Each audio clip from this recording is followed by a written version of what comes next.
Assalamualaikum warahmatullahi wabarakatuh. Perkenalkan, nama saya Anggita Kirana Puspa dengan 3 NIM belakang yaitu 064. Di sini saya akan mempresentasikan mengenai judul asa yang saya ajukan sebelumnya, yaitu perbandingan algoritma backtracking, greedy, dan genetik algorithm dalam optimasi pemilihan menu diet tinggi protein dengan batas kalori harian. Sebelumnya, alasan saya mengajukan judul ini yaitu karena akhir-akhir ini sedang marak yang namanya healthy lifestyle. Nah, healthy lifestyle ini dapat dicapai dengan berbagai cara, salah satunya yaitu melakukan diet. Dan diet sendiri juga memiliki banyak jenis. Salah satunya yang cukup populer yaitu diet tinggi protein. Diet tinggi protein ini cukup populer karena efektif untuk menurunkan berat badan. Dalam melakukan diet tinggi protein, sama seperti dengan jenis diet lainnya, pemilihan menu itu juga harus memperhatikan kebutuhan kalori. Dan setelah saya tinjau dan riset tentang penelitian-penelitian sebelumnya yang terkait, itu belum banyak penelitian yang membandingkan beberapa algoritma sekaligus. Nah, jadi tujuan saya di sini melakukan penelitian ini adalah untuk membandingkan performa 5 algoritma yang saya pilih, yaitu ada backtracking, greedy, DFS, BFS, dan juga genetic algorithm.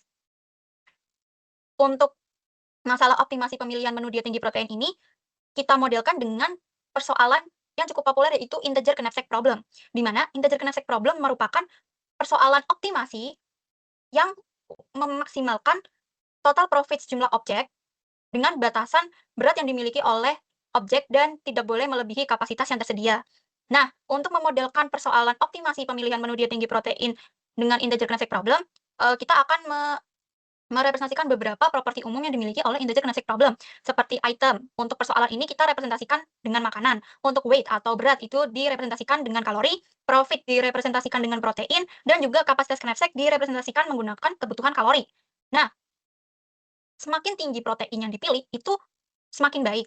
Tetapi perlu diingat juga bahwa menu makanan yang dipilih itu tidak boleh melebihi kebutuhan kalori tiap individu. Next, untuk metodologinya, di sini saya sudah menyiapkan flowchart prosedur penelitian, di mana di sini saya sudah meringkas 5 tahap. Yang pertama ada input data individu, jadi individu itu nantinya akan memasukkan data yang akan digunakan untuk menghitung kebutuhan kalori, seperti usia, jenis kelamin, berat badan, tinggi badan, dan juga tingkat aktivitas harian. Tahap selanjutnya yaitu menghitung kebutuhan kalori. Jadi menurut Miftin itu ada perbedaan rumus antara perhitungan BMR pria dan juga BMR wanita. BMR sendiri merupakan basal metabolic rate. Setelah itu BMR tersebut nantinya akan dikalikan dengan faktor aktivitas fisik. Tahap selanjutnya yaitu dataset makanan. Jadi di sini saya sudah menyiapkan dataset makanan berisi 30 data makanan, di mana 30 data makanan ini sudah lengkap dengan kandungan protein dan juga kalori. Data ini diambil dari sumber website Fat Secret. Selanjutnya kita akan mengimplementasikan 5 algoritma. Di sini 5 algoritma yang dipakai itu sama seperti yang saya bilang sebelumnya, yaitu BFS, DFS, greedy, backtracking, dan juga genetic algorithm. Dan selanjutnya untuk pengujian, tahap terakhir pengujian dan juga hasil evaluasi dilakukan berdasarkan 3 parameter evaluasi, yaitu waktu eksekusi, kualitas solusi, dan juga skalabilitas terhadap ukuran dataset. Next, untuk implementasi algoritma mungkin bisa langsung ke Google Colab. Pertama tadi, saya menyiapkan dataset makanan, di sini kita upload dan di sini tercantum, 30 data makanan dengan, kandungan kalori dan protein yang dimilikinya. Setelah itu, di sini juga ada tabel, faktor aktivitas fisik dan juga, di sini untuk implementasi algoritmanya di sini kita akan memasukkan data individu, di mana data individu yang dipakai itu berusia 20 tahun, berjenis kelamin perempuan, berat badannya 54, tinggi badan 154, dan juga faktor aktivitasnya 1,2. Nah, setelah itu kita akan menghitung kebutuhan kalori harian individu tersebut dan didapatkan kebutuhan kalori hariannya sekitar 1.489 kilokalori. Nah, sini dimodelkannya dengan integer knapsack, terus nah ini dia implementasi algoritma. Yang pertama itu ada backtracking. Di backtracking sendiri itu konsepnya gabungan antara DFS dan juga pruning. Nah, jadi dia akan menjelajah, secara mendalam, tapi dia itu tetap menggunakan yang namanya bounding function, di mana bounding function itu nantinya akan, dapat melakukan pemangkasan atau pruning. Pemangkasan ini dilakukan ketika, solusi yang dijelajahi ini tidak mengarah ke hasil yang diinginkan, jadi langsung dipangkas. Nah, kalau untuk kasus ini, jadi ketika, total kalori sekarang itu sudah melebihi kapasitas, maka langsung dipangkas. Next, untuk algoritma greedy sendiri kita menerapkan 3 strategi, yaitu strategi profit, weight, dan juga density. Di mana kalau strategi profit itu kita akan memprioritaskan objek yang memiliki profit tertinggi, di mana di sini profit tertinggi yaitu, makanan yang memiliki kandungan protein tertinggi. Kalau weight itu yang diprioritaskan yaitu, dengan berat rendah, di mana berat di sini merupakan kalorinya. Jadi kita memprioritaskan objek atau makanan yang memiliki kalori yang terendah terlebih dahulu. Sedangkan kalau yang density kita akan memprioritaskan rasio perbandingan antara protein dan kalori yang tertinggi terlebih dahulu.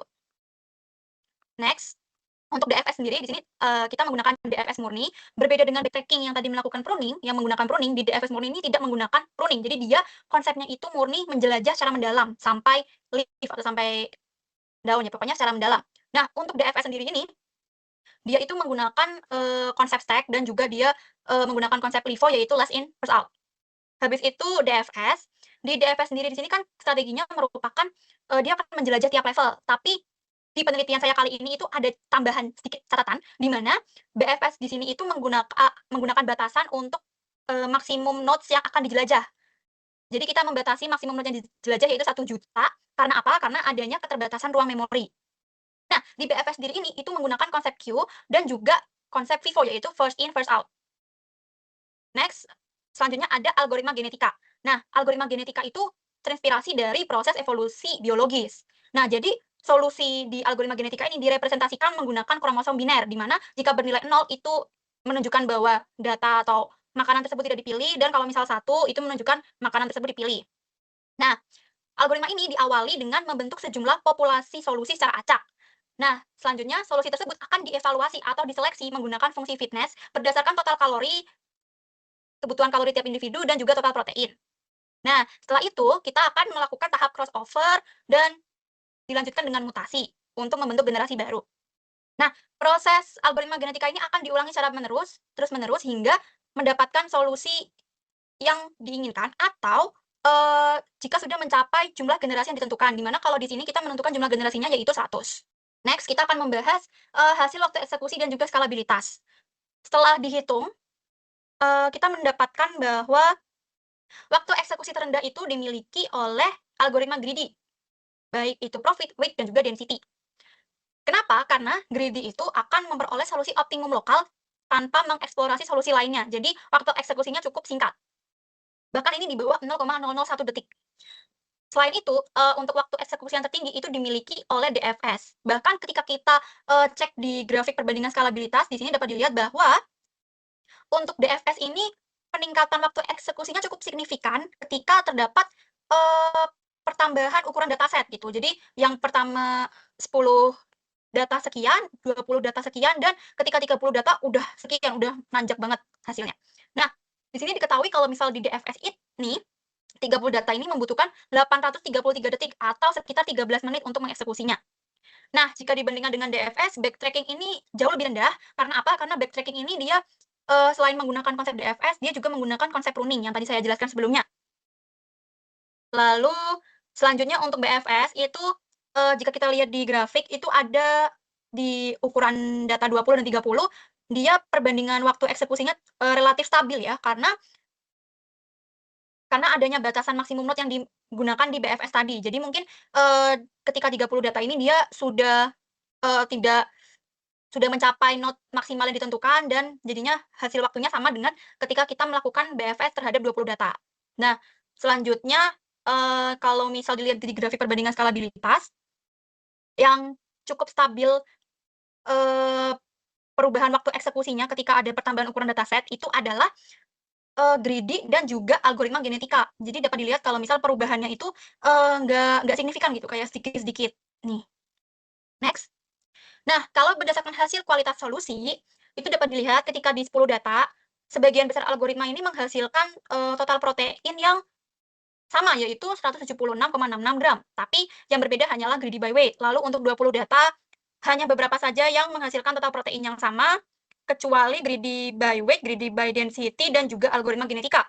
Sedangkan untuk 30 data, ini dapat dilihat bahwa total protein yang dihasilkan yang paling optimum, yang paling tinggi itu dimiliki oleh backtracking dan juga DFS. Jadi dapat kita katakan bahwa solusi optimum berdasarkan kualitas solusi atau total protein ini dimiliki oleh backtracking sama DFS, yaitu sejumlah 192,41. Nah, untuk yang terendah itu dimiliki oleh greedy by weight. Kenapa? Karena greedy by weight sendiri itu akan memprioritaskan makanan yang memiliki kalori rendah terlebih dahulu. Jadi mungkin karena dia memprioritaskan makanan dengan kalori lebih rendah, jadi akan berdampak terhadap total protein yang tidak maksimal juga, tidak optimum juga. Nah, terus untuk yang lainnya yang hampir mendekati optimal itu ada di algoritma genetika dan juga greedy by density. Ini yang paling mendekati sih greedy by density dan juga algoritma genetika. Next ada menu diet yang terpilih. Jadi, di sini ada 2 algoritma yang memiliki menu terpilih yang identik, yaitu backtracking sama DFS. Karena, tadi di kualitas berdasarkan hasil kualitas solusi juga, backtracking dan DFS itu merupakan solusi optimum dan memiliki, total protein yang dihasilkan itu sama. Dan menu terpilihnya juga identik juga sama, yaitu dada ayam rebus, tuna panggang, hingga tahu jamur. Nah, untuk yang total protein terendah itu dimiliki oleh Greedy by Weight 77,81. Di sini menunya itu udah berbeda dengan menu yang optimal kayak backtracking sama DFS.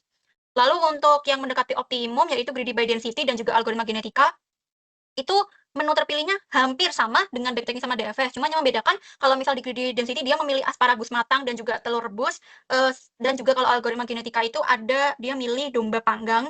Jadi hal-hal tersebut yang menyebabkan, total protein yang dihasilkan tuh lebih rendah daripada backtracking dan juga DFS.